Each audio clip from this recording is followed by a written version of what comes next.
I'm delighted to welcome back to the stage Richard Coates, who's Deputy Director for Highways at ORR, who's very much going to expand on some of the themes a number of us have just been hearing about, and to talk about some insights into measuring how Highways England is doing on the Strategic Roads Network. So Richard, thank you. All right, good morning, everybody. I'm Richard Coates. You'll probably have just seen me on stage a few minutes ago, but I'm Deputy Director of Highways at the Office of Rail and Road. So a bit of background first. ORR is it's all about protecting the interests of road and rail users. And when I say that, so we are the independent regulator and monitor for road and rail. And our role is all about making sure that Highways England and Network Rail deliver for their customers. In roads specifically, we're about holding Highways England to account for its management of the motorways and main A roads. And we do that in areas that matter to road users and to taxpayers. In areas like making sure it's minimising congestion, making sure it's delivering schemes efficiently, keeping roads safe, improving customer satisfaction and protecting the environment. So it's a pretty broad remit. Today I'm going to talk a bit more about how we monitor Highways England. I'll talk about our annual assessment, which is our key product that we produce. We produce a report every year which talks about how Highways England's performing. I'll talk about that, and then I'll look at a specific example. I'll take road user satisfaction and try and give you a bit more insight into some of the information that we look at and explain how we monitor and hold Highways England to account.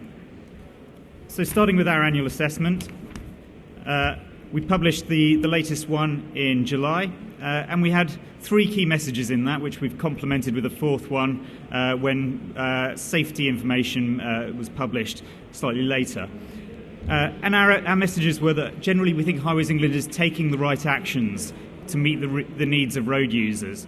But we did note that despite that, delays are increasing and road user satisfaction is below target, and I'll unpack that a bit shortly. We said Highways England's meeting its target to keep the network in good condition.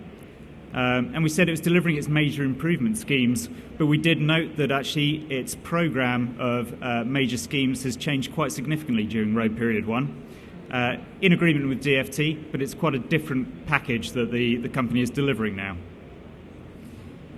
Thirdly, we said that Highways England's delivering more efficiently, and we've seen good bottom-up evidence for that, but we said better evidence is needed sort of top-down to support the levels of efficiency that Highways England's reporting.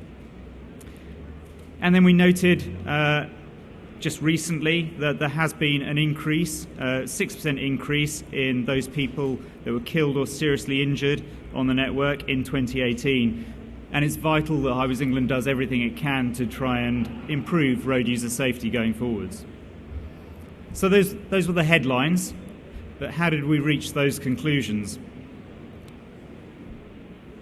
Well, firstly, we know that road users prioritise fast and reliable journeys.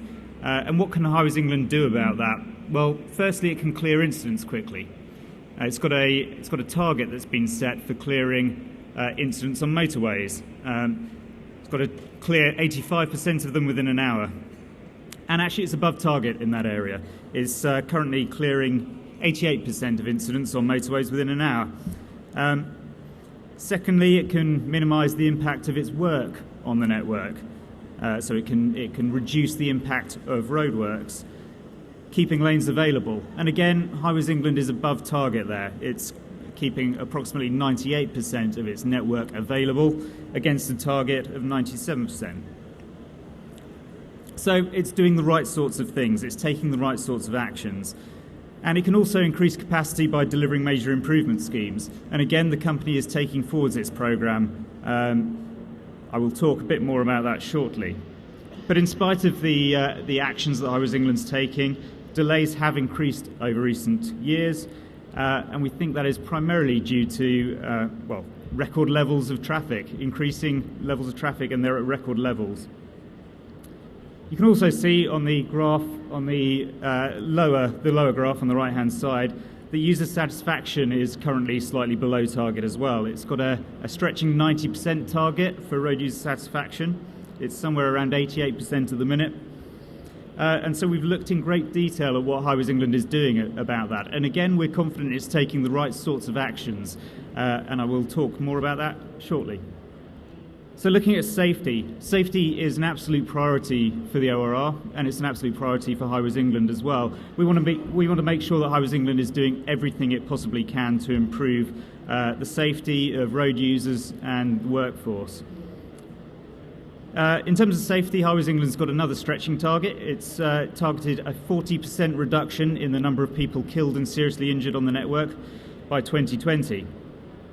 And you can see from the graph, in recent years there has been a general reduction in the number of people that were killed and seriously injured, but you can also see that that rate of improvement appears to be slowing. And I mentioned earlier, last year KSIs were up by 6%.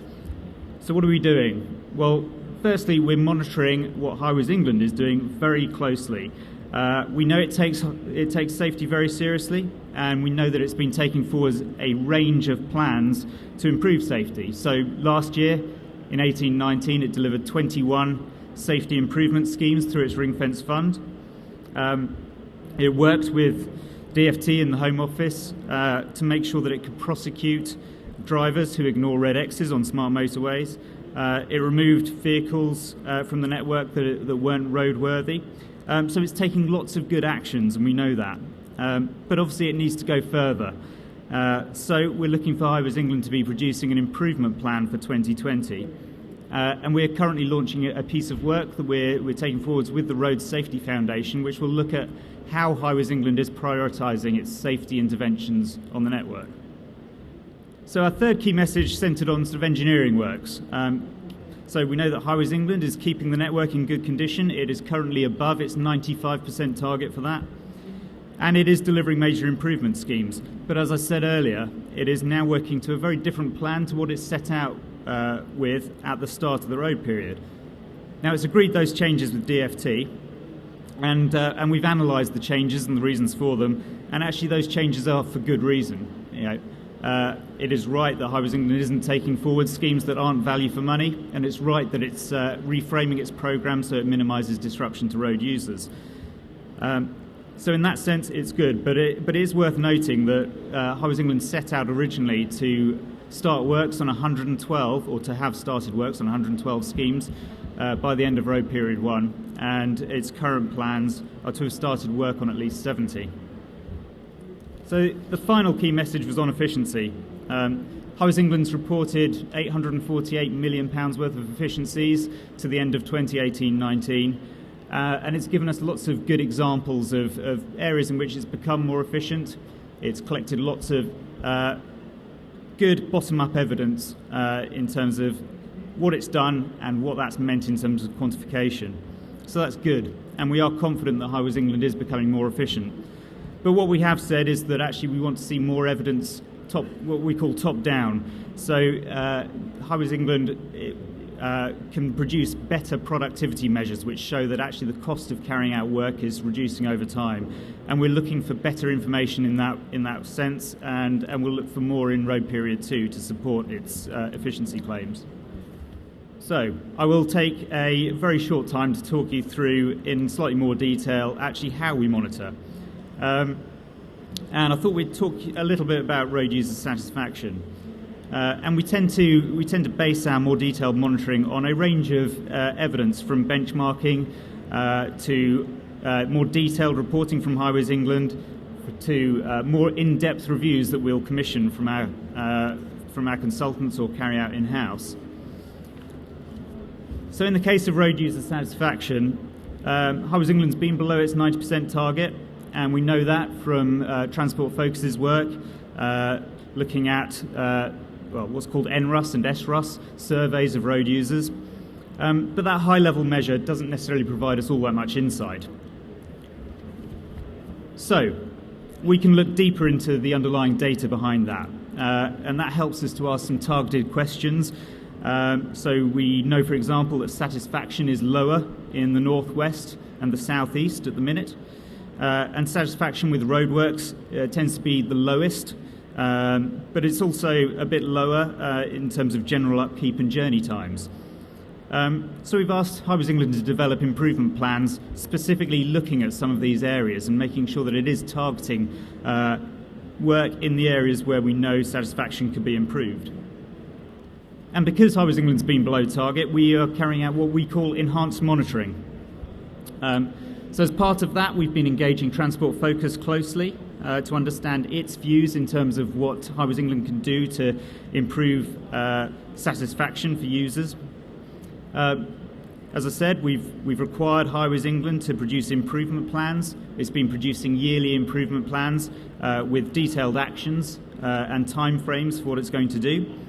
And we meet with Highways England's customer service directors quarterly for them to explain what they're doing and explain the actions they've taken and the impact that those have had. And as a result of that, Highways England's customer service improvement plan has included a lot of actions like improving the information that road users get around road closures. And we've seen that being put in place. We've seen that it's been rolling out trialling of 60 mile per hour speed limits in roadworks. And I think Meg Downing is going to be talking about that later. We've seen it improving its plans to identify and rectify defects on the network, although we think there's still quite a long way to go in that area. So lots of good actions that we're seeing Highways England take, and we're holding them to account to deliver those. And to support our work, we also carry out some targeted reviews of our own.